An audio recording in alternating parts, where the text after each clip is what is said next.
Welcome back to my channel again student biology dreamers.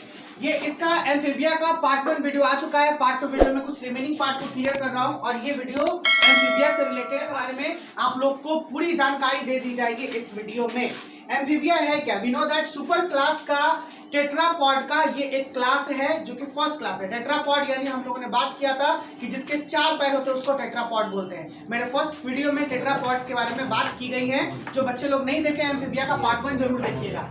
आगे देखते हैं एम्फीबिया के बारे में। लास्ट क्लास में हमने बात किया था कि बूफो मैंने होमवर्क दिया था और मैंने बच्चे लोग से ऐसी भी किया था प्रॉमिस कि बूफो के बारे में थोड़ा सा बताया जाएगा। देखिए बूफो बात आया एम्फीबिया में, तो ये बूफो एक जीनस ही है एम्फीबिया का, ठीक है। ये बूफो एक जीनस है और इसमें एक पॉइजन सिग्नेटिंग फ्रॉग होता है, ठीक है। ये किसके प्रजाति में आता है? ये टोड के प्रजाति में आता है। यही था बूफो।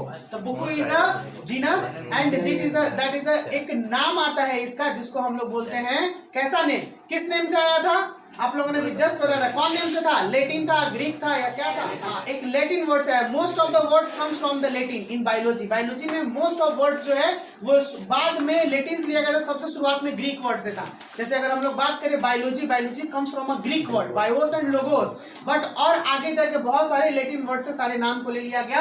तो Bufo is a Latin word that represent for the toad और it is a type of poisonous toad. साथ साथ में मैंने आपके जैसे जो एम्फीबिया में तीत पाए जाते थे उनके बारे में मैंने बात किया था। ये तीत 3 टाइप के थे।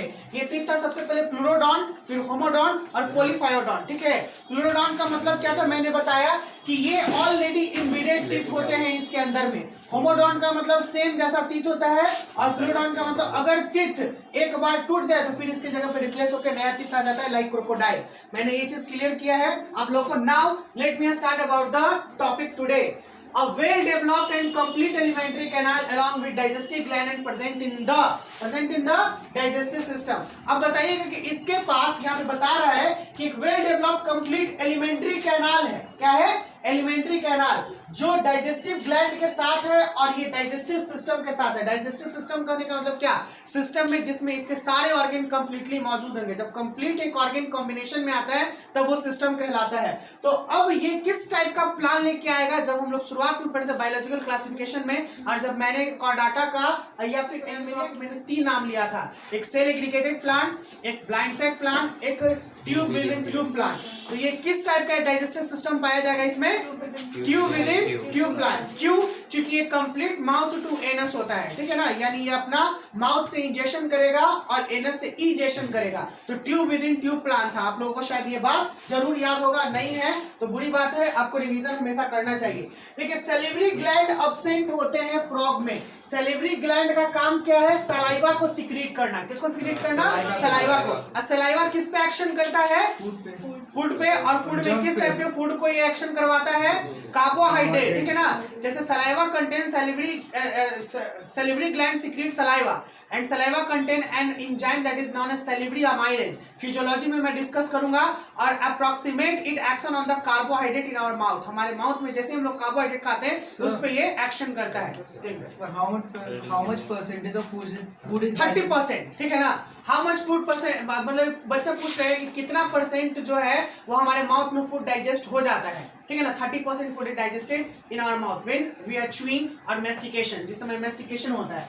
Now the next alimentary canal, urinary bladder and genital duct open into cloaca. यानी एक कॉमन, यहाँ पे बात कर रहे हैं कि एक कॉमन ओपनिंग होगा सबका। कैसा ओपनिंग होगा? कॉमन कहने का मतलब अगर एलिमेंट्री कैनाल होगा तो ये खुलेगा क्लोएका में, यूरिनरी ब्लैडर होगा खुलेगा क्लोएका में, जेनाइटल डक्ट होगा तो कॉमन हो गया ना। तो कॉमन ओपनिंग को हम लोग बोलेंगे क्लोएका और कभी कभी इसके छिद्र को बोला जाता है क्लोएकल अपर्चर। क्या बोला जाता है? Cloacal aperture. कोई दिक्कत क्या? मतलब cloaca it is a type of name, ठीक है ना। दैट इज छिद्र का मतलब aperture in pores like a whole type, ठीक है ना। ओपनिंग, ठीक है। Clear? Yes sir. Respiration bye gills skin से करेगा अप्रॉक्स 8%। वीवीआई है, नोट करते जाइएगा लगभग जितने भी बात हो रही है। लंग्स और बकोफेरिंजियल कैविटी से भी करेगा। What do understand by buccopharyngeal cavity? We know that bucco का मतलब बकल कैविटी। अब बकल कैविटी के पास ही यहाँ पे फायरिंग्स कुछ पाए जाएंगे, फायरिंग से रिलेटेड। तो फेरेंजियल गिल स्लिट का नाम आपने सुना होगा, क्योंकि कॉर्डाटा में मैंने बात किया था, it is a basic characteristic of chordates. अगर कैरेक्टरिस्टिक देखा जाए कि what is the important characteristic of chordates, these are the some one characteristic of chordates that is very important. यानी कॉर्डाटा में ये कैरेक्टरिस्टिक होना चाहिए, pharyngeal gill slit, nerve cord, ये सब मैंने बताया था ना। चलिए आगे आते हैं। हार्ट इज, अभी तक हमने देखा फिश में, फिशेस में कितने हार्ट थे? 2 चैम्बर हार्ट थे, और 2 चैम्बर में ही एक वन था ऑरिकल और एक था वेंट्रिकल, है ना जी? वेंट्रिकल क्या नहीं ना। और फिश का हार्ट कैसा? वेनस हार्ट या कैसा हार्ट था? वेनस। क्यों वेनस हार्ट था? क्योंकि यहाँ पे ब्लड जो आता है वो इम्प्योर आता है हार्ट में, लेकिन प्योर होने के लिए कहा जाता है गिल्स के पास, इसीलिए उस हार्ट को हम लोग वेनस हार्ट बोलेंगे, जो कि वीवीआई था। कोई दिक्कत नहीं। नेक्स्ट आते हैं, यहाँ पे हार्ट इसका 3 चैम्बर होगा, जिसमें 2 ऑरिकल और 1 वेंट्रिकल होगा। तो we know that what is the figure of a heart. देखिए यहाँ पे अगर एक हार्ट का नॉर्मल एक डायग्राम बनाया जाए तो हार्ट कुछ इस तरीके से दिखता है। तो there is a partition about the 2, ये ऑरिकल सेक्शन है, ये वेंट्रिकल सेक्शन है ना। तो इस ऑरिकल को 2 भाग में बांटा जाएगा, एक लेफ्ट हो जाएगा और एक राइट हो जाएगा। कोई दिक्कत क्या? तो लेफ्ट एंड राइट ऑरिकल इसमें मौजूद होगा और ये वेंट्रिकल मौजूद होगा, इसलिए यहाँ पे देखिए लिखा हुआ आर्टरियोवेनस। क्या लिखा हुआ है? आर्टरियोवेनस। ठीक है, ये हम कर रहे हैं पूरा क्या हो गया। Now in the next point, RBCs. RBC stand for, tell me one time. Red blood corpuscles. फिर से Red blood corpuscles. सेल्स भी हम लोग बोलते हैं, लेकिन जनरली ज्यादातर रिप्रेजेंट करता है कॉर्पसल्स से। ठीक है।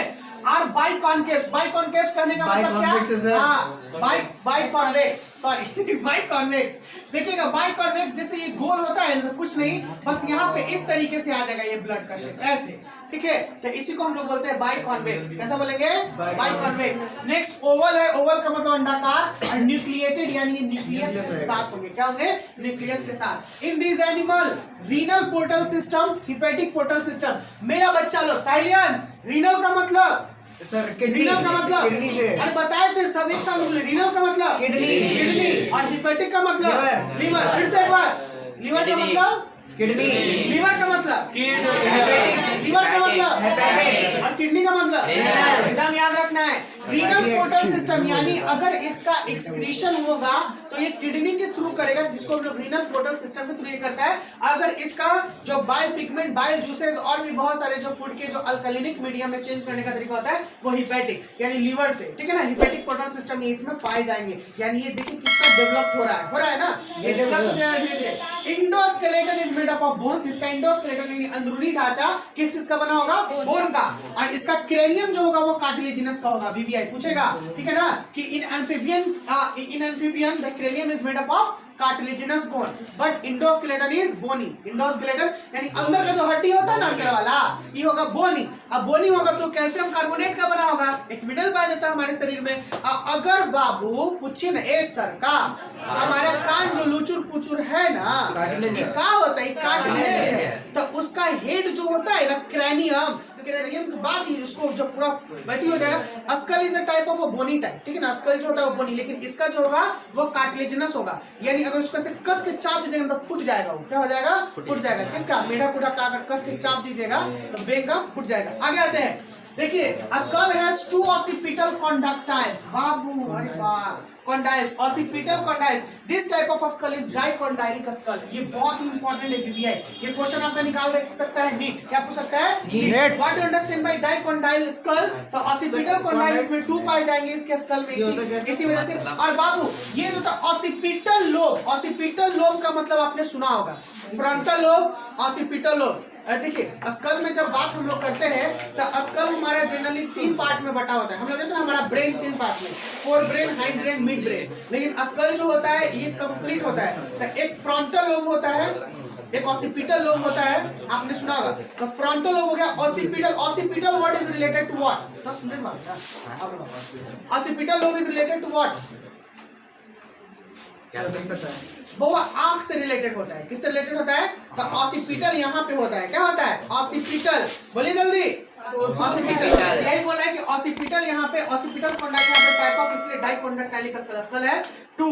तो अब देखिएगा ना कि जब फ्रॉग के स्कल को देखिएगा तो बीच से ऐसे पार्टीशन होता है दो भागों में। जब फ्रॉग को जैसे हम लोग भी अगर देखेंगे तो हम लोग का बीच से जैसे नोज एक चैम्बर कट कर दिया, ठीक है, तो इसी तरीके से occipital lobe, olfactory lobe is related to our nose, olfactory lobe, nose, smells, occipital lobe, eyes, occipital is related to eyes, ठीक है ना।